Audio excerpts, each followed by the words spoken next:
Shri Sai Satcharitra, Chapter 42. Chapter 42 describes Baba's passing away, that is, previous indication, averting death of Ramchandra Tata Patil and Tatyakote Patil, charity to Lakshmibai Shinde, and last moment. Preliminary. The stories given in the previous chapter have shown that the light of Guru's grace removes fear of mundane existence, opens the path of salvation, and turns our misery into happiness.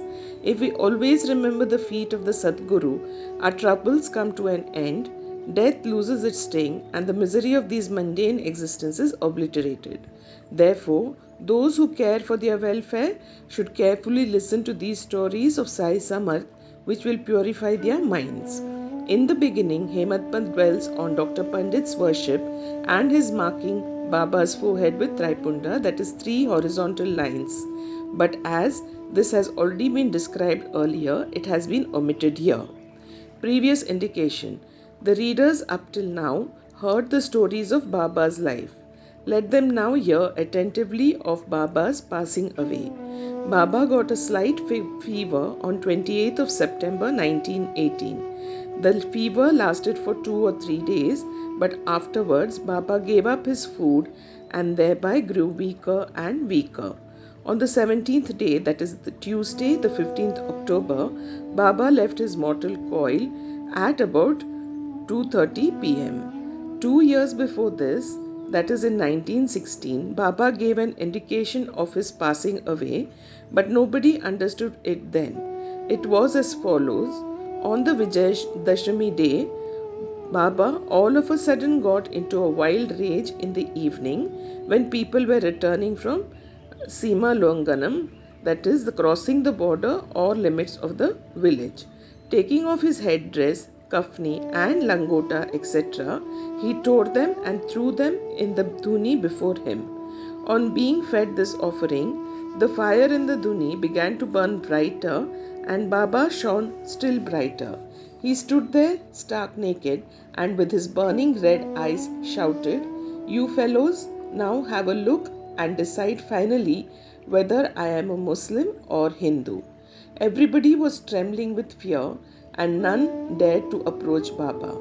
After some time, Bhagoji Shinde, the leper devotee of Baba, went boldly near him and succeeded in tying a langota round his waist and said, "Baba, what is all this? Today is the Sima Longanam, that is Dasra holiday." Baba, striking the ground with his satka, said, "This is my Sima Langanam," crossing the border. Baba did not cool down till 11 p.m. and the people doubted whether the Chavdi procession could ever take place that night. After an hour, Baba resumed his normal condition and, dressing himself as usual, attended the Chavdi procession as described before. By this incident, Baba gave a suggestion that Dasra was the proper time for him to cross the border of life, but none understood its meaning then. Baba gave another indication also as follows: averting death of Ramchandra and Tatya Patil. Some time after this, Ramchandra Patil became seriously ill. He suffered a lot. He tried all remedies, but finding no relief, despaired of his life and was waiting for the last moment. Then, one midnight, Baba suddenly stood near his bed. Patil held his feet and said, "I have lost all hopes of life. Please tell me definitely when I shall die." Merciful Baba said, "Don't be anxious. Your hundi, that is death warrant, has been withdrawn and you will soon recover. But I am afraid of Tatya Patil. He will pass away on Vijayadashami of Shaka 1840, that is 1918 AD. Do not divulge this to anybody nor to him, for he will be terribly frightened." Ramchandra Dada got well, but he felt nervous about Tatya's life, for he knew that Baba's word was unalterable and that Tatya would breathe his last within 2 years. He kept this secret, told it to none but to Bala Shimpi, that is a tailor, only. Only these two persons, that is Ramchandra Dada and Bala Shimpi, were in fear and suspense regarding Tatya's life. Ramchandra Dada soon left his bed and was on his legs. Time passed quickly. The month of Bhadrapat of Shaka 1840 was ending and Ashwin was approaching. True to Baba's words, Tatya fell sick and was bedridden, and so he could not come for Baba's darshan. Baba was also down with fever. Tatya had full faith in Baba. Tatya's illness began to grow from bad to worse, and he could not move at all, but always remembered Baba. The predicament of Baba began to grow and equally worse. The day predicted, that is Vijayadashami, was impending, and both Ramchandra, Dada and Bala Shimpi were terribly frightened about Tatya, and their bodies trembling and perspiring with fear through the thought that, as predicted by Baba, Tatya's end was near. Vijayadashami dawned and Tatya's pulse began to beat very slowly, and he was expected to pass away shortly. But a curious thing happened. Tatya remained. His death was averted and Baba passed away instead. It seemed as if there was an exchange. People said that Baba gave up his life for Tatya. Why he did so, he alone knows, as his ways are inscrutable. It seems, however, that in this incident, Baba gave a hint of his passing away, substituting Tatya's name for his own. Next morning, that is 16th October, Baba appeared to Dasganu at Pandharpur in his dream and said to him, "The masjid collapsed, all the oilmen and grocers of Shirdi harassed me a lot, so I leave the place. I therefore came to inform you here. Go there quickly and cover me with bakkal flowers." Dasganu got the information also from Shirdi letters. So he came to Shirdi with his disciples and started bhajan and kirtan and sang the Lord's name throughout the day before Baba's samadhi, himself weaving a beautiful garland of Lord Hari's name. He placed it on Baba's samadhi and gave a mass feeding in Baba's name. Charity to Lakshmi Bai. Dasara or Vijayadashmi is regarded by all the Hindus as the most auspicious time, and it was befitting that Baba should choose this time for his crossing the borderline. He was ailing some days before this, but he was ever conscious internally. Just before the last moment, he sat up without anybody's aid and looked better. People thought that the danger had passed off and he was getting well.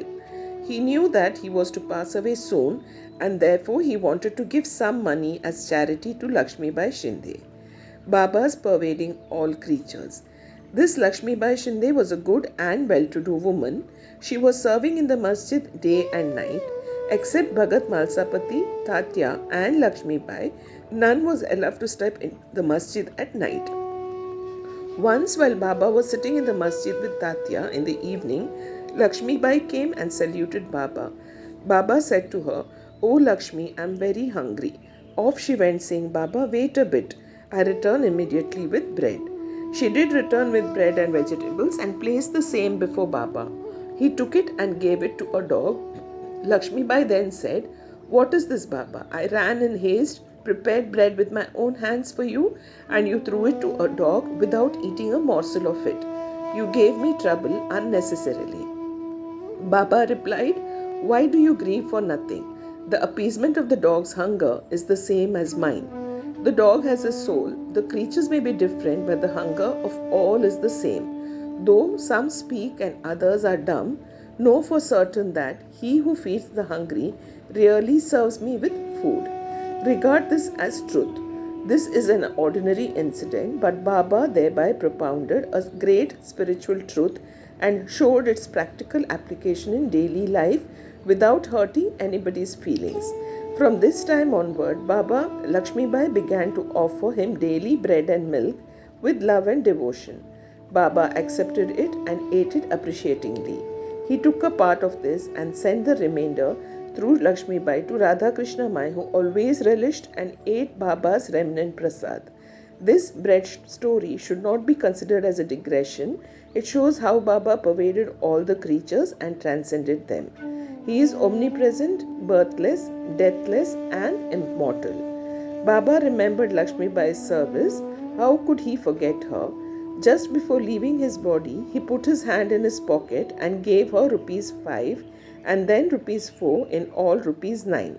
This figure 9 is indicative of the 9 types of devotion described in chapter 21, or it may be the dakshina offered at the time of Sima Langanam. Lakshmibai was a well-to-do woman, and so she was not in want of any money. Baba might have suggested to her and brought to her notice the 9 characteristics of a good disciple mentioned in the 6th verse of chapter 10, Skanda 11 of Bhagavad, wherein first 5 and then 4 characteristics are mentioned in the first and second couplets. Baba's this gift of 9 she will remember ever. Being so watchful and conscious, he ordered them all to clear off Kaka Saheb Dikshit, Bapu Saheb Bhutti and others were in the masjid anxiously waiting upon Baba. But he asked him to go to the Wada and return after meals. They could not leave Baba's presence, nor could they disobey him. So with heavy hearts and heavy feet, they went to the Wada. They knew that Baba's condition was very serious and that they could not leave him. They sat for meals, but their mind was elsewhere. It was with Baba. Before they finished, news came to them of Baba's shedding the mortal coil. Leaving their dishes, they ran to the masjid and found that Baba rested finally on Bayaji's lap. He did not collapse on the ground, nor did he lie on his bed, but sitting quietly on his seat and doing charity with his own hand, left the mortal coil. Saints embody themselves and come into this world with the definite mission, and after that is fulfilled, they pass away as quietly and easily as they came. Bow to Shri Sai, peace be to all.